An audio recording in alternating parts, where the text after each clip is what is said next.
गावात काही कामधंदा नसल्याने एक दिवस कंटाळून आर्व कामाच्या शोधात शहर गावी त्याच्या भावाकडे जाण्यासाठी निघतो। रस्ता वळणाचा, जंगलातून जाणारा व भयानक, त्यात हिंस्त्र प्राणांचे भय। तरीही आर्व कसलीही चिंता न करता एकटाच जंगलाच्या वाटेने पुढे जात असतो। चालता चालता त्याला संध्याकाळ होते आणि शहरात पोहोचेपर्यंत रात्र झालेली असते। परंतु अचानक मौसम बदलून धो पावसाला सुरुवात होते। भर पावसात रस्त्याने चालता चालता आर्वची नजर एका टेलिफोन बूथवर पडते आणि अचानक आपोआप टेलिफोन बूथचा दरवाजा उघडतो व एक अदृश्य शक्ती आत प्रवेश करून अननोन नंबर आपोआप डायल होतो। थांब माझ्या बाळा, महादेवाकडे दुर्लक्ष करू नकोस, ते सारे काही जाणतात। तुझ्या मनातील इच्छाही ते अवश्य पूर्ण करतील। बस जाताना चॅनलला सबस्क्राइब करून कमेंटमध्ये 5 वेळा ओम नमः शिवाय अवश्य लिहून जा।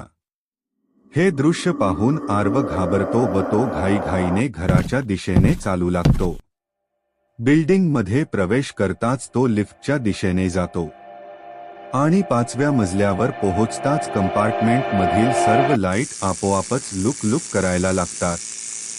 आर्व घाबरून लाईट बंद करतो तर अचानक समोर अग्नी पेटून त्यातून पांढरा धूर बाहेर पडू लागतो व त्या धुरापासून एक पांढरी मुंडके असलेली भूताची आकृती बनते।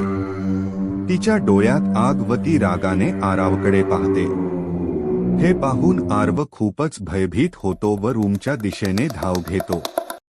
रूममध्ये येताच टॉर्च सुरू करण्यासाठी तो मोबाईल ऑन करतो। तोच मोबाईलच्या स्क्रीनवर तीच भूताची आकृती रागाने त्याच्याकडे झेपावण्याचा प्रयत्न करते। हे पाहून आर्व थरथर कापू लागतो व भीतीने त्याच्या हातातील मोबाईल खाली पडतो। आर्व घाम पुसत बाथरूममध्ये येतो तोच त्याची नजर समोर असलेल्या आरशाकडे जाते।